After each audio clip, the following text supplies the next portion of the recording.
transmis mon virus et je ne suis moi-même pas encore complètement débarrassé de ce virus. Donc je vous invite à être attentifs ce matin parce que je n'arriverai pas à crier très très fort.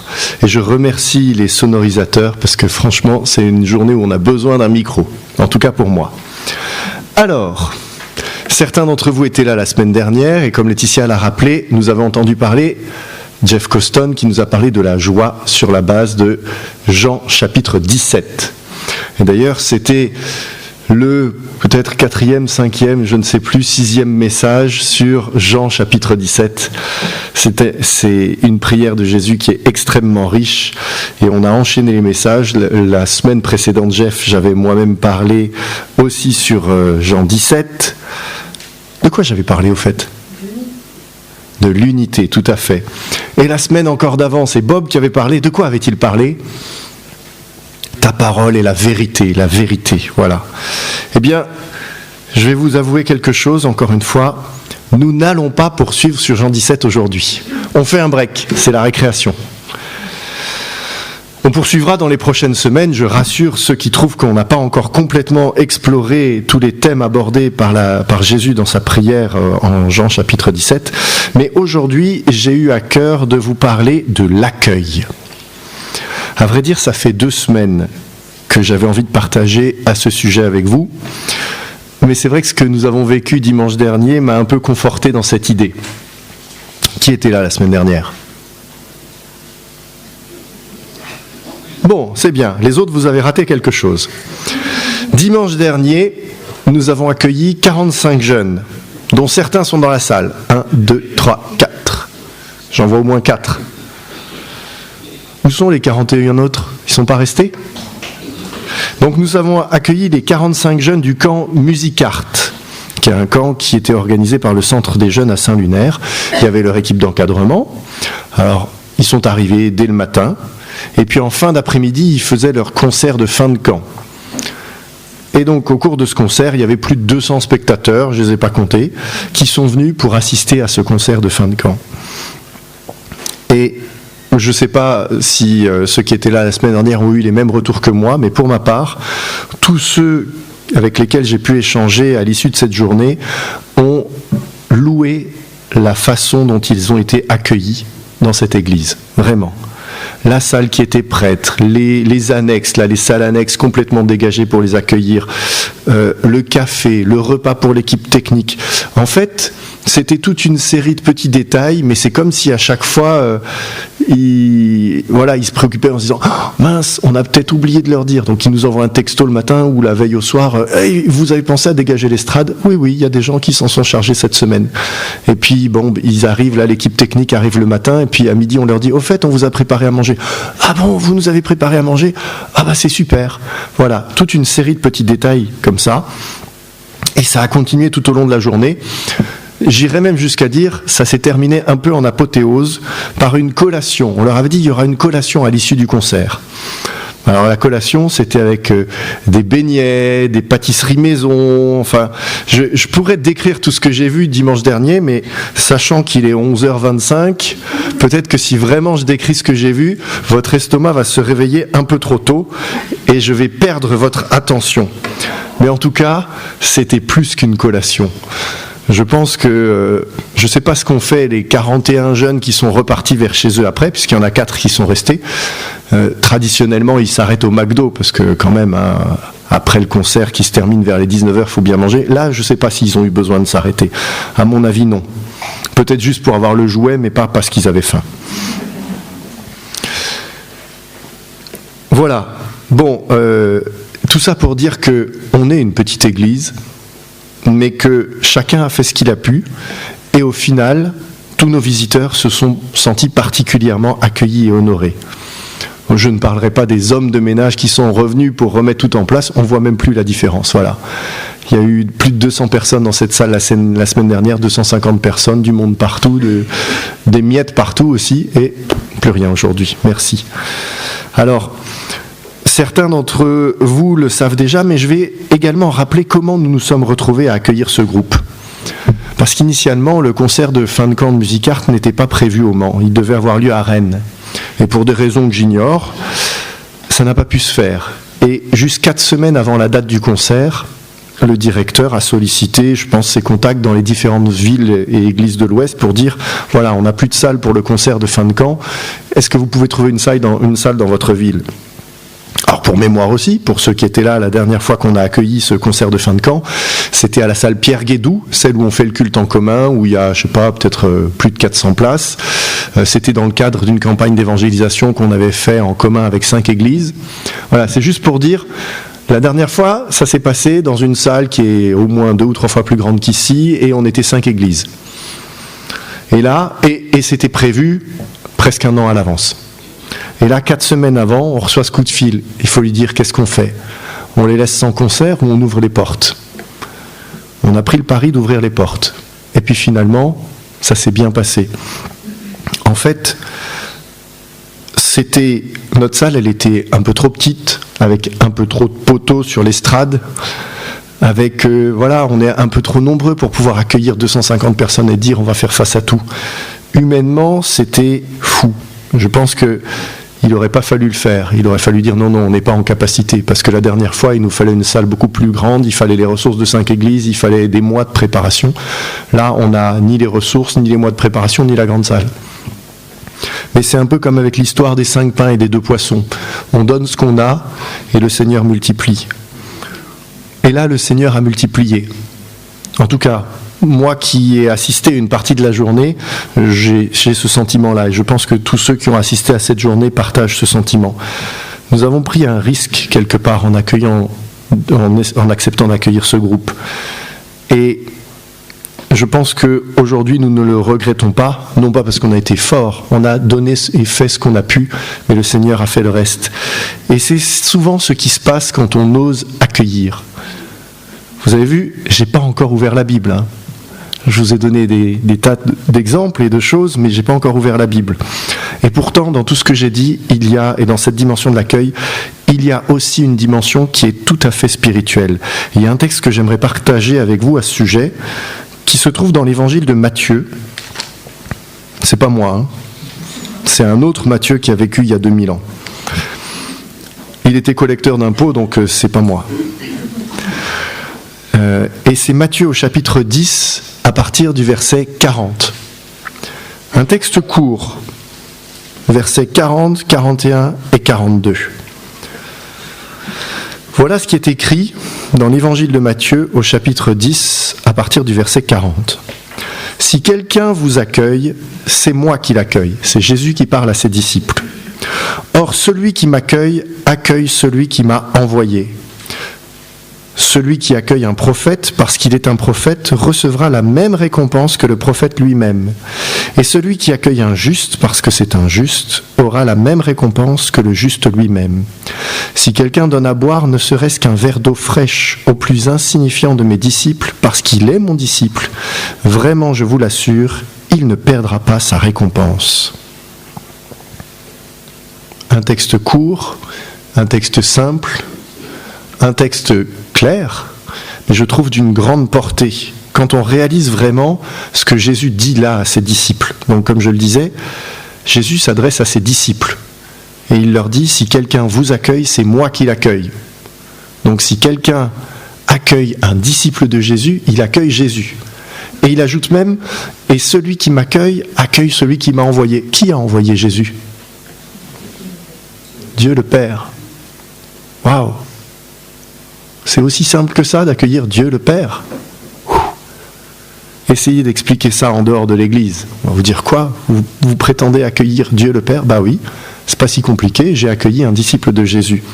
Vous vous souvenez dans la prière de Jean 17 qu'on a partagée les dernières semaines, on a vu que Jésus, dans sa prière, il prie pour ses disciples et pour ceux qui croiront en lui grâce au témoignage de ses disciples. Et on avait fait l'observation que cette prière était donc encore valable aujourd'hui, puisque nous faisons partie de ceux qui ont cru grâce au témoignage des premiers disciples, qui s'est perpétué au fil des époques et des générations. Et quelque part, ce que Jésus dit à ses disciples, là, dans Matthieu 10, se perpétue aussi au fil des générations, parce que nous sommes aujourd'hui les disciples de Jésus-Christ. par le témoignage des premiers disciples qui ont parlé à la génération suivante et ainsi de suite, et ça a duré comme ça pendant à peu près 2000 ans. Aujourd'hui, on croit encore dans le même Jésus-Christ et dans le même texte. Donc aujourd'hui, vous qui êtes disciples de Jésus-Christ, si quelqu'un vous accueille, il accueille Jésus, et par là même Dieu le Père. Waouh!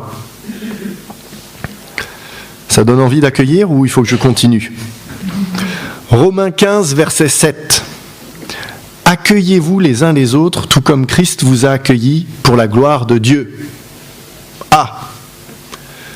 Donc, d'après le texte de Matthieu, moi je dis on a quand même intérêt à accueillir les disciples de Jésus, parce que si on accueille les disciples, on accueille Jésus lui-même et on accueille celui qui a envoyé Jésus. Mais un autre passage de la Bible que je viens de citer, là, dans Romains 15, finalement nous donne comme un commandement. Accueillez-vous les uns les autres. Hébreux, lettre aux Hébreux, chapitre 13, les versets 1 et 2. Que votre amour fraternel demeure vivant. Ne négligez pas de pratiquer l'hospitalité, car certains, en l'exerçant, ont accueilli des anges sans le savoir. Ah, intéressant tout ça. Donc pourquoi accueillir? Parce que déjà, c'est ce que nous demande la Bible. C'est ce que nous demande la parole de Dieu. Et puis, je dirais, ce verset de la lettre aux Hébreux nous rappelle deux choses. Premièrement, que si on veut pouvoir accueillir, on va dire, le monde entier, eh bien c'est bien de commencer entre nous. Que votre amour fraternel demeure vivant. Hébreux 13, verset 1. Exerçons l'amour et la communion fraternelle entre nous. En effet, comment exercer l'hospitalité envers ceux qui viennent à nous si nous n'en sommes pas déjà capables entre nous? Alors certains sont venus pour la première fois aujourd'hui. En tout cas, moi, c'était la première fois que je vous voyais ici. Vous avez pu être accueillis par un café. Alors peut-être que, j'espère qu'on vous a tous proposé un café, il y avait même des petits trucs à manger, etc. Pourquoi? Parce qu'en fait, c'était déjà prêt. Que vous veniez ou pas, c'était déjà prêt pour ceux qui viennent habituellement. Et c'est d'autant mieux quand on vient la première fois dans un endroit, surtout dans une église, d'être accueilli en disant « Vous voulez quoi? Un petit muffin, un petit café, soyez les bienvenus ici. » Ah bon, c'est la première fois que je viens, ces gens-là ne me connaissent pas, mais en fait c'était prévu. C'était déjà prévu parce que c'était prévu entre nous. Ce café, c'est Christine qui l'a préparé ce matin. Pour qui l'avais-tu préparé, Christine? Tous ceux qui rentrent. Ah, je croyais que c'était pour moi. Non. C'était pas pour moi? Pas spécialement. Pas spécialement pour moi. Ah là, je suis déçu. Je croyais que c'était pour moi. Mais je le partage bien volontiers avec vous qui venez pour la première fois. Je suis partageur de café.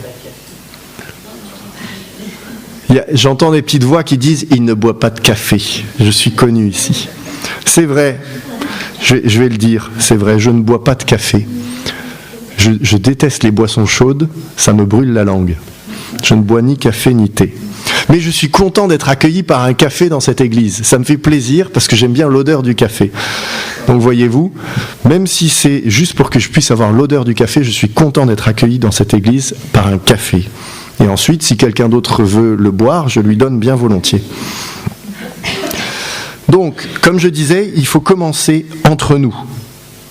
Jean 13, 35 dit aussi ceci, « À ceux-ci tous reconnaîtront que vous êtes mes disciples, à l'amour que vous aurez les uns pour les autres. » Donc c'est un peu la même idée. Si déjà on n'exerce pas l'hospitalité entre nous, on ne va pas être capable de l'exercer envers ceux qu'on ne connaît pas. Et plus encore, si on l'exerce entre nous, si on a de l'amour les uns pour les autres, on montre au monde entier que nous sommes les disciples de Jésus-Christ. Et alors ce passage d'Hébreux nous dit une deuxième chose. Certains ont accueilli des anges sans le savoir. Waouh! Je parle de l'accueil et voilà que je me mets à parler des anges. Croyez-vous en l'existence des anges? Pas évident comme question. On dit oui parce qu'on est dans une église, mais sérieusement, vous voyez sortir là dans la rue et puis discuter avec les passants. En fait, vous savez, moi je crois à l'existence des anges. Qu'est-ce qui va se passer? Je pense qu'il tourne les talons et se dit « Oh, lui, oui, très bien monsieur, merci, au revoir, bonne journée. » Et pourtant, si on croit en l'existence de Dieu, on doit bien pouvoir croire en l'existence de ceux qui sont les envoyés de Dieu. Les anges sont bien les envoyés de Dieu. En tout cas, d'après ce texte, ces envoyés de Dieu ont une telle apparence humaine qu'on peut les accueillir chez soi sans s'apercevoir que ce sont des anges. Alors j'aimerais poser une question. Est-ce qu'il y en a dans la salle qui ont déjà eu l'impression d'avoir rencontré des anges qui avaient une apparence humaine ? Vraiment ? Ah ben ça me rassure parce que je croyais que j'étais le seul à avoir ce petit grain. Je vais vous raconter une anecdote qui ne me concerne pas moi, mais qui concerne ma belle-mère. J'aime beaucoup ma belle-mère. Et je ne désespère pas de l'inviter un jour à venir dans cette église. Elle nous racontera des choses fantastiques. Eh bien, il y a une de ses amies de lycée. Donc ma belle-mère a 75 ans, c'est ça, hein ? 74, il ne faut pas que je la vieillisse. 74 ans, et c'est une de ses amies de lycée, il y a 5-6 ans, peut-être moins de 10 ans, qui a cherché à la recontacter. Ma belle-mère a été au lycée à Paris. Et donc elle était chrétienne à cette époque-là, son amie n'était pas chrétienne. Mais ensemble, elles sont allées dans une librairie qui s'appelle la Maison de la Bible, qui fort heureusement existe toujours aujourd'hui. Et voilà que cette amie, qui habite toujours Paris, et qui n'a plus eu de contact avec ma belle-mère depuis 50 ans, passe devant la Maison de la Bible. Et là, ça fait tilt. Elle dit « Ah, Françoise Koenig, ma copine de lycée, elle allait là. » Donc elle rentre dans la librairie, et elle dit « Est-ce que vous avez des nouvelles de Françoise Koenig ?» 50 ans après. Et bien il y a quelqu'un qui lui a répondu « Ah oui, oui, elle s'est mariée, elle s'appelle Françoise de Lalande et elle habite dans le Nord. » Et donc c'est comme ça que cette amie qui s'appelle Nelly a retrouvé ma belle-mère, parce qu'elle a cherché de Lalande, elle a trouvé, etc. Et ma belle-mère a déménagé maintenant à Paris, elle habite à côté de Nelly. Elles se sont retrouvées. Et ma belle-mère est retournée à la Maison de la Bible pour essayer de trouver cette personne qui avait renseigné, en se disant « Mais qui est bien cette personne qui 50 ans après se souvenait encore de moi ?» Ben, vous savez quoi ? Elle n'a jamais trouvé. La description qu'a fait Nelly, c'était un homme âgé, enfin je ne sais plus, il y avait toute une description, elle est allée, elle a posé la question en disant « Mais il y a bien quelqu'un, peut-être un bénévole ?» ou « Non, la personne que vous cherchez, elle n'est pas là. On n'a personne dans notre équipe qui ressemble à la personne que vous cherchez. » À votre avis ? En tout cas, moi, ça m'y fait penser. Quelqu'un qui connaît une information complètement invraisemblable, enfin, vous vous rendez compte, 50 ans après, vous voyez repasser dans une librairie, déjà, bon, la librairie existe encore, mais 50 ans après, c'est plus les mêmes libraires, c'est plus les mêmes personnes. Vous vous souvenez ? Oh oui, je me souviens très bien. Voilà. C'est juste pour dire que ça paraît fou, mais ça peut peut-être exister. Alors, je reviens à mon passage de l'évangile de Matthieu. Et notamment à la deuxième partie du passage, ça se termine par « il ne perdra pas sa récompense », la toute fin. Hein. Celui qui donne un verre d'eau fraîche au plus insignifiant de mes disciples, parce qu'il est mon disciple, vraiment, je vous l'assure, il ne perdra pas sa récompense. La Bible promet donc une récompense. Et quelle récompense ? C'est les versets finalement précédents, le 41. « Celui qui accueille un prophète parce qu'il est un prophète recevra la même récompense que le prophète lui-même. » Ah, quand même. Là, je fais appel à votre culture biblique. Il y a une veuve, il y a longtemps, qui habitait Sarepta et qui a accueilli le prophète Élie. Alors ceux qui connaissent un peu la Bible savent qui est le prophète Élie. C'est un des très grands prophètes de la Bible. Alors, je ne sais pas s'il y a une classification parmi les prophètes, mais Élie est quand même reconnu comme un des plus grands prophètes. D'ailleurs, quand Jean-Baptiste a commencé son ministère, il y a des juifs de l'époque, les chefs religieux, qui sont venus le voir en disant « Es-tu le Messie ?» Et il a répondu « Non, je ne suis pas le Messie, c'est pas moi le Messie. » Et alors là, les envoyés ont dit « Mais alors, qui es-tu ? Es-tu Élie ?» Parce que Élie avait été enlevé au ciel et on ne l'a jamais retrouvé. Donc, il se disait oh, c'est peut-être Élie qui est de nouveau de retour, etc. Pour dire, voilà qui est Élie parmi la hiérarchie des prophètes. Ou quand Jésus est au moment de la transfiguration, vous savez, Jésus, il est là environné de 2 personnes qui rayonnent, et il y a Moïse et Élie. Voilà. Eh bien, cette veuve qui habite Sarepta et qui a accueilli Élie, elle lui a donné des galettes. Qu'est-ce que dit la Bible ? Celui qui accueille un prophète parce qu'il est un prophète recevra la même récompense. Elle a quand même de la chance. Elle a fait des galettes avec de la farine et de l'huile d'olive et elle aura la même récompense qu'Élie. Quand même.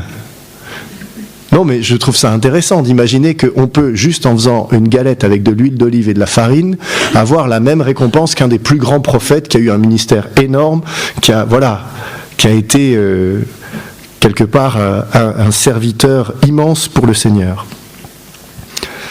Celui qui accueille un juste aura la même récompense que le juste lui-même. Je me demande si c'est pas un peu injuste, ça. Bon, c'était juste pour pouvoir placer ma blague. Et pour finir, même pour un simple verre d'eau fraîche au plus insignifiant des disciples, le Seigneur promet une récompense. Alors je ne sais pas ce qu'il en est pour vous, mais en ce qui me concerne, ça me donne très envie de faire des efforts sur l'accueil. L'accueil dans ma maison ou l'accueil dans l'église. Celui qui offre un verre d'eau, par exemple, au prédicateur, recevra la même récompense que le prédicateur. J'ai passé du temps à préparer mon message, moi. Et il suffit que quelqu'un me donne un verre d'eau, et ben c'est pareil. Tant mieux pour celui qui a fait le verre d'eau, parce que c'est quand même plus simple de remplir un verre d'eau que de préparer un message, je vous assure.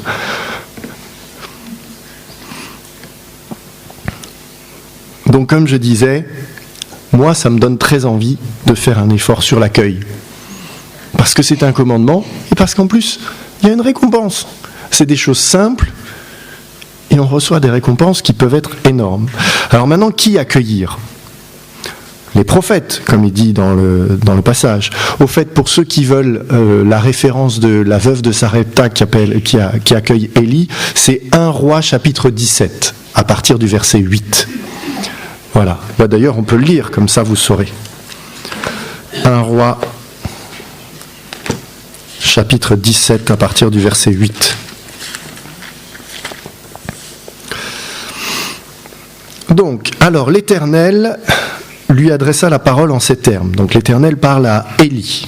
« Mets-toi en route et va à Sarepta, dans le pays de Sidon.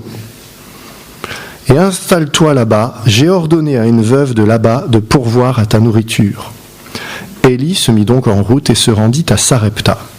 Lorsqu'il arriva à l'entrée de la ville, il aperçut une veuve qui ramassait du bois. Il l'appela et lui dit « S'il te plaît, va me puiser un peu d'eau dans une cruche pour que je puisse boire. » Comme elle partait en chercher, il la rappela pour lui demander « S'il te plaît, apporte-moi aussi un morceau de pain. » Mais elle lui répondit « Aussi vrai que l'Éternel ton Dieu est vivant, je n'ai pas le moindre morceau de pain chez moi. Il me reste tout juste une poignée de farine dans un pot et un peu d'huile dans une jarre. J'étais en train de ramasser 2 bouts de bois. Je vais rentrer et préparer ce qui me reste pour moi et pour mon fils. Quand nous l'aurons mangé, nous n'aurons plus qu'à attendre la mort. » Élie reprit, « Sois sans crainte, rentre, fais ce que tu as dit, seulement prépare-moi d'abord avec ce que tu as, une petite miche de pain et apporte-la moi. Ensuite tu en feras pour toi et pour ton fils. Car voici ce que déclare l'Éternel, le Dieu d'Israël. Le pot de farine ne se videra pas, et la jarre d'huile non plus, jusqu'au jour où l'Éternel fera pleuvoir sur le pays. » Eh oui, parce qu'en fait, cette histoire arrive dans un contexte particulier.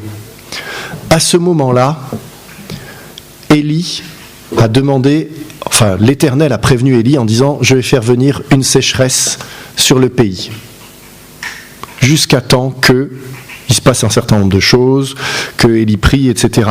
Mais donc ça fait bientôt 3 ans qu'il y a une sécheresse énorme sur la région. 3 ans sans pluie. Pas de pluie, pas de récolte, et donc les réserves qui s'épuisent.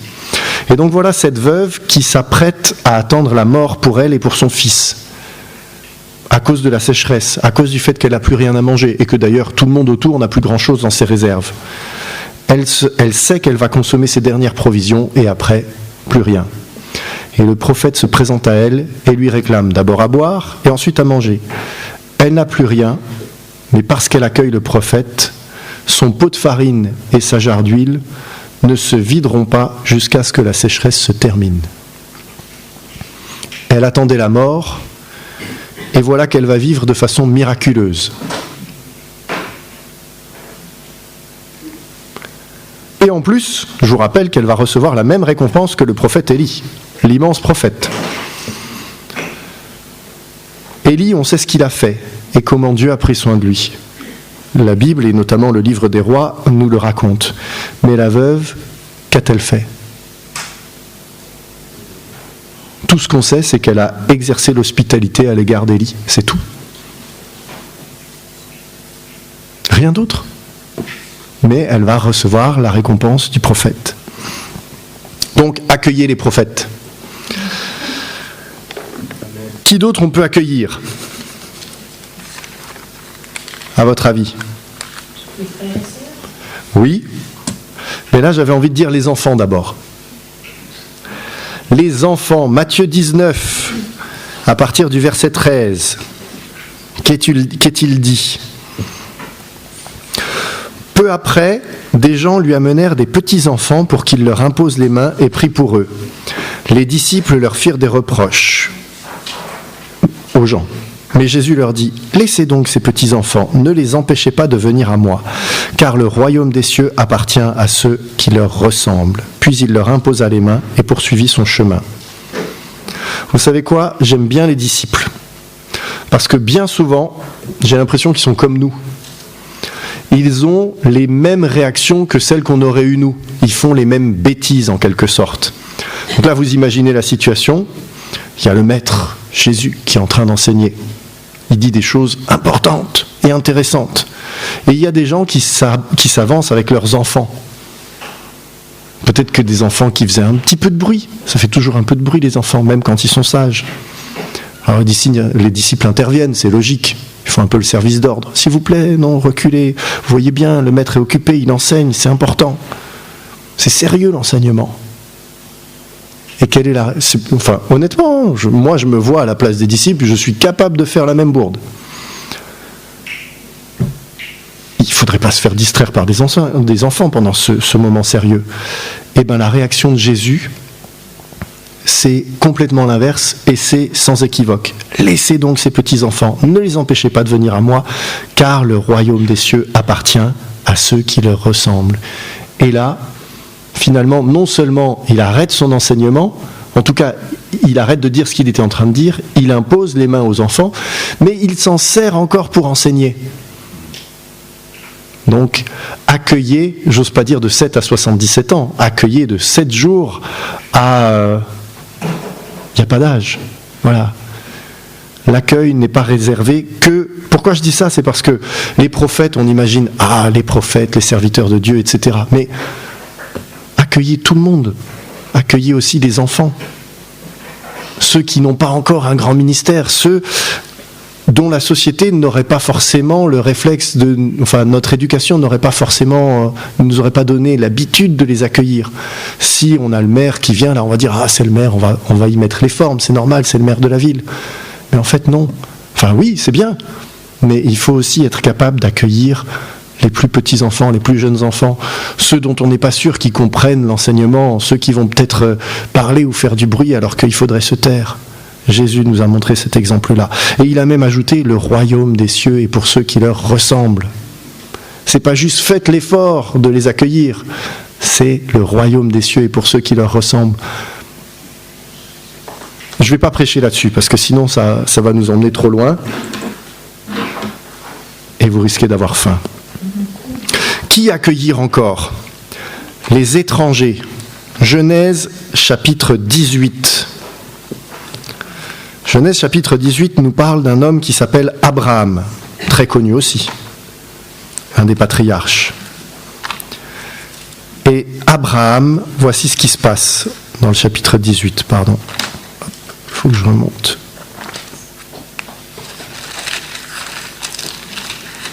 Juste le début du chapitre.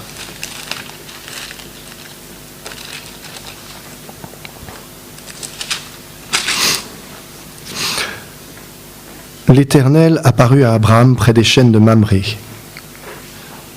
Abraham était assis à l'entrée de sa tente, C'était l'heure de la forte chaleur. Il regarda et aperçut soudain 3 hommes qui se tenaient à quelque distance de lui.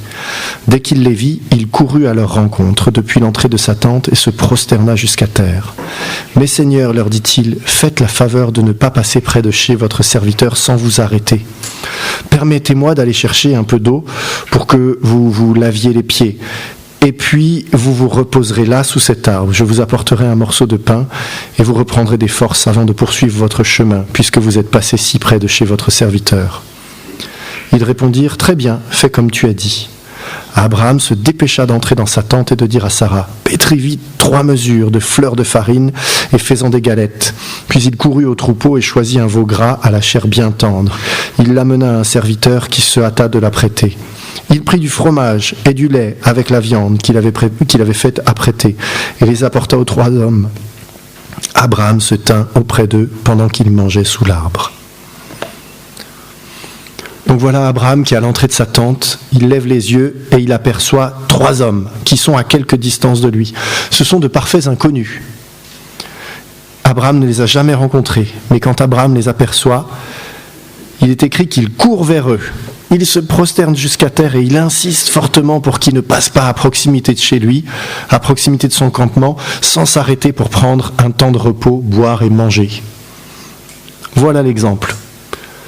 Il les reçoit dignement, il est attentif à leurs besoins, il y répond de la meilleure des manières. Il s'avère que ce sont les envoyés de l'Éternel, et il semble même, d'après le texte, que l'un des 3 est l'Éternel lui-même. Mais ça, Abraham ne le sait pas. Lui, il a juste vu des gens qui passent au moment de la forte chaleur à proximité de chez lui. C'est ça, exercer l'hospitalité. Et j'ai envie de dire, comme Abraham, sachons accueillir dignement nos visiteurs, exerçons l'hospitalité. Il se peut très bien que parmi nos visiteurs, certains soient beaucoup plus que ce que nous pensons. Comme le disait le texte des Hébreux, certains ont accueilli des anges sans le savoir. Mais peu importe, accueillons aussi ceux qui ne sont pas des anges.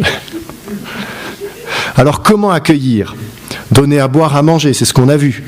Et c'est pas quelque chose de compliqué. La veuve de Sarepta, elle a fait ce qu'elle pouvait avec ce qu'elle avait. Abraham avait un peu plus de moyens, mais il a fait aussi avec ce qu'il avait. Un autre exemple qui vient du livre de la Genèse, quand Rebecca donne de l'eau à boire au chameau du serviteur d'Abraham qui est venu pour chercher une épouse pour Isaac. Elle a donné de l'eau à des chameaux, ça n'a rien de compliqué. Donc comme je disais, au CEP, on accueille les gens avec un café, un petit muffin ou un petit gâteau, un petit biscuit, mais aussi un sourire, une attitude bienveillante. Et je suis vraiment reconnaissant à ceux qui préparent le café le dimanche au CEP. Comme j'ai dit tout à l'heure, celui qui accueille un prophète parce qu'il est un prophète recevra la même récompense que le prophète lui-même. Alors peut-être vous dites, moi je ne suis pas prophète, je ne connais pas assez la Bible, j'ai une relation à Dieu qui n'est pas assez développée, etc. Vous savez préparer un café ? Commencez par préparer un café. Rendez-vous compte, vous avez droit à la même récompense parce que vous avez préparé un café. Je vais vous faire une confidence. Dimanche dernier, c'est moi qui ai préparé le café. Je suis content, c'est Jeff Coston qui est venu prêcher. Donc j'aurai la même récompense que Jeff Coston. Après, il y a toute l'équipe technique du Music Art qui est venue. En plus, ils s'étaient levés tôt, ils s'étaient couchés tard la veille. Du café, là, ils en ont bu. Toute l'équipe en a bu. J'aurai la même récompense que toute l'équipe du camp Music Art. Ils ont passé une semaine à s'occuper de 45 jeunes, à préparer un spectacle. Moi, j'ai pas fait grand-chose. J'ai juste fait du café et je vais avoir la même récompense. Et comme vous le savez, je ne bois pas de café. Donc, je sais même pas préparer le café. Je suis obligé d'observer la réaction de ceux qui boivent mon café pour comprendre si c'est plus ou moins bien dosé. Donc, si j'y arrive, je pense que tout le monde ici doit pouvoir y arriver. Il y en a qui ne savent pas préparer le café ? Eh bien, un prochain dimanche, vous venez avec moi et vous apprendrez. Moi, je ne sais pas boire le café, mais je sais le préparer. Donc, et tous ceux qui boivent le café, à mon avis, savent le préparer encore mieux que moi. Donc, si c'est difficile pour moi de préparer un café parce que je ne le goûte pas, je suis sûr que tous ceux qui en boivent y arriveront. Bon, alors oui, si j'ai pas précisé, si vous voulez pouvoir offrir du café à ceux qui viennent, il faut peut-être venir, on va dire vers 9h45, 10h, parce que à partir de 10h, on offre le café. Mais il n'y a pas que le café. J'ai passé beaucoup de temps à parler du café, mais il n'y a pas que le café. On imagine souvent que dans la vie chrétienne, il y a plein de règles, de choses compliquées, etc. Mais en fait, Dieu nous demande généralement des choses assez simples, des choses qui sont à notre portée. Et là, j'ai pris l'exemple du café, mais effectivement, il n'y en a qu'un ou deux qui préparent le café chaque dimanche. Alors, on ne va pas jouer des coudes pour dire « moi, je veux la même récompense, donc je vais être celui qui prépare le café ». En fait, c'est celui qui accueille. Et donc, pour accueillir, c'est ça qui est bien. C'est qu'il y a plusieurs manières d'accueillir. Aujourd'hui, c'est Christine qui a préparé le café. Déjà, quand elle offre le café, elle accueille. Mais derrière, je suis sûr que Eric vous a dit bonjour, que peut-être une troisième personne a échangé quelques mots, un sourire. C'est aussi un accueil. L'accueil n'est pas, il n'y a pas de concurrence sur l'accueil. Si quelqu'un a été accueilli, voilà, si moi je vous accueille, derrière ça n'empêche pas Eric de vous accueillir aussi, et Christine peut-être de vous accueillir aussi, et ainsi de suite. C'est ça qui est très intéressant. C'est que l'idée qu'il puisse y avoir une récompense pour celui qui accueille, finalement, elle est sans limite. Parce qu'on peut tous s'accueillir les uns les autres. Vous voyez ce que je veux dire ? Il n'y a pas une petite récompense et vite, il faut que je prenne ma part du gâteau. Il y a une attitude, et à partir du moment où je suis dans la bonne attitude, et c'est ça le message que le Seigneur nous donne à travers ce passage, c'est il y a une attitude, et à partir du moment où je suis dans cette attitude, alors celui qui envoie, l'Éternel lui-même, lui envoie aussi sa récompense, entre guillemets. C'est lui qui envoie la bénédiction. Donc, comme je le disais, exercer l'hospitalité, accueillir ceux qui viennent à nous, ça n'a rien de compliqué. C'est à la portée de tous. C'est une recommandation que le Seigneur nous fait. C'est une recommandation accueillie d'une promesse très riche, quelque part la bénédiction du Seigneur. Et c'est une recommandation où nous ne sommes pas en concurrence les uns avec les autres. Alors j'ai envie de dire que le Seigneur nous inspire et ouvre nos yeux, qu'on puisse être transformés dans notre attitude et que, comme Abraham, on puisse apercevoir ces étrangers qui passent et ne pas les laisser passer, ou on puisse voir une personne qu'on ne connaît pas et oser aller vers elle. Oser aller vers elle, mais sans être oppressant, juste parce que on sait que c'est à ça qu'on est appelé. Oser aller vers elle comme Jésus aurait été vers elle. Et je rappelle que Jésus, c'est celui qui osait parler avec les péagers, les collabos de l'époque qui collectaient les impôts pour les Romains. C'est celui qui laissait les petits-enfants venir faire le bazar au milieu de son enseignement. C'est celui qui allait vers les infirmes, vers les lépreux. Vous savez, les lépreux, c'était interdit de les toucher. Il fallait absolument aucun contact avec eux. Jésus, pas de problème, il allait vers eux. Il allait vers tous ceux que la société rejetait. Jésus n'hésitait pas à les laisser s'approcher de lui, voire même il allait vers eux. Donc, que Jésus nous inspire et que nous ne fassions pas de tri dans ceux qui nous envoient. Pour terminer ce message, je vous invite à la prière. Seigneur, merci